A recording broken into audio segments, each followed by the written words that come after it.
আজকে আমি তোমাদের সাথে নওগাঁর ভাষায় একটা ভ্লগ শেয়ার করবো। মেলা দিন থেকে তোমরা রিকোয়েস্ট করছিন আমি যেন নওগাঁর ভাষাতে একটা ভ্লগ করি, কিন্তু সত্যি কথা কবার গেলে আমার কিন্তু হেভি শরম করছে, কারণ আমি কিন্তু তোমাদের সাথে ইঙ্কা করে কথা কয়ে অভ্যস্ত লয়, এই জন্য ইঙ্কা করে ভয়েস দিতে আমার ক্যাম্বার লাগিচ্ছে।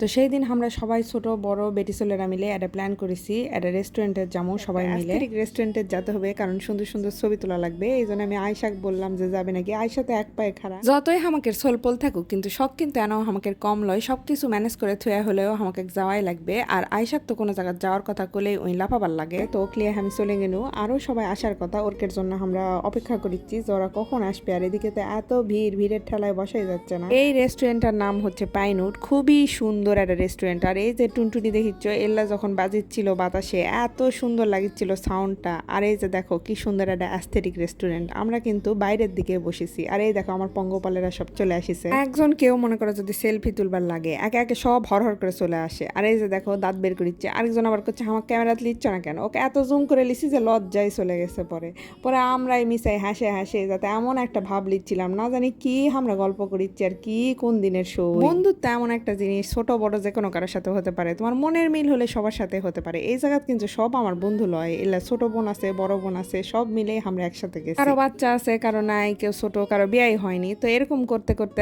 আমরা কিন্তু অর্ডার দিয়ে দেওয়ার পরে যে কমপ্লিমেন্টারি একটা ড্রিঙ্কস দেয়, এটা নিয়ে আমাকে নাচানাচি বেশি, মানে এটা নিয়ে একটা বুমেরাং করাই লাগবে। আর ফ্রিতে পায়ে আমরা মনে হচ্ছে না জানি কি পায়ে গেছি, আর এটা নিয়ে ছবি তুলিচ্ছি। আশপাশের মানুষজন যে কি ভাবিচ্ছে এরা জীবনেও এলা খায়ওনি দেখেওনি। আর এই দেখো আমার এই ছোট বোনটি এই রেস্টুরেন্টটা ঠিক করিছিল, সে নিজ দায়িত্বে আয়না খুঁজে বের করেছে। এই আয়নার সামনে ওর ছবি তোলাই লাগবে, তো ওই যদি তুলে আমি আবার তুলবো না বাদ যাবো, তো আমি ওইটি দাঁড়ানো যে আমাকে কয়টা তুলে দে। আর এই জন্য ওই আমাকে লিয়ে আসিছে, যার ধৈর্য সহকারে ওকে আমি তুলে দিব আর ওই আমাকে তুলে দিবে। তো এই যাতে আমি পোজ মারিচ্ছিলাম। আর এই আয়নাটা বিশ্বাস করো সত্যি খুবই সুন্দর। আর মন্ডিতে রেস্টুরেন্টের জায়গাটা চেঞ্জ হওয়ার পরে আমি যাইনি, এই জন্য যাই আমার খুব ভালো লাগিচ্ছিল আর কৌতূহল হচ্ছিল একটু ঘুরে ঘুরে দেখি আর অন্যদিকে কি আছে। আর এর মধ্যে আমাদের খাবার চলে আসিছে। আর এই যে আলুর হাতটা এত সুন্দর লাগিচ্ছিল, আর হাত ধরে আমি অনেকক্ষণ বসেছিলাম। তারপরে ভাবলাম সবার হাতেরই একটা করে ছবি তুলি। তো আমরা সব বেটি ছেলেরা একসাথে থাকলে জেল্লা করি, সেল্লাই তোমাকে সাথে শেয়ার করিচ্ছি। তারপরে এই যে দেখো গলে গলে পড়িচ্ছে এক একজন। তারপরে এই যে দেখো আয়শা কি করবে বুঝেই পাচ্ছে না। আমরা সবাই একটা করে আংটি পরে গেছি, আয়শা আবার কোনো আংটি পরেনি, আলু আবার খুলে ওক দিল। তারপরে আমরা আবার সবাই একটিনি হয়ে ছবি তুললাম, এই যে হাত নাচাচ্ছে। তারপরে বের হয়ে চলে আসলাম। এই ফুলটা এত সুন্দর লাগছিল এই জন্য একটু ভিডিও করে নিলাম। নওগাঁর ভাষার ব্লগ তোমাদের কেমন লাগলো অবশ্যই কিন্তু কমেন্ট করে জানাবে, আর তোমরা যদি উৎসাহ দেন তাহলে আরো বেশি করে করবো। তো তোমাদের কেমন লাগিছে কমেন্ট করে জানাও।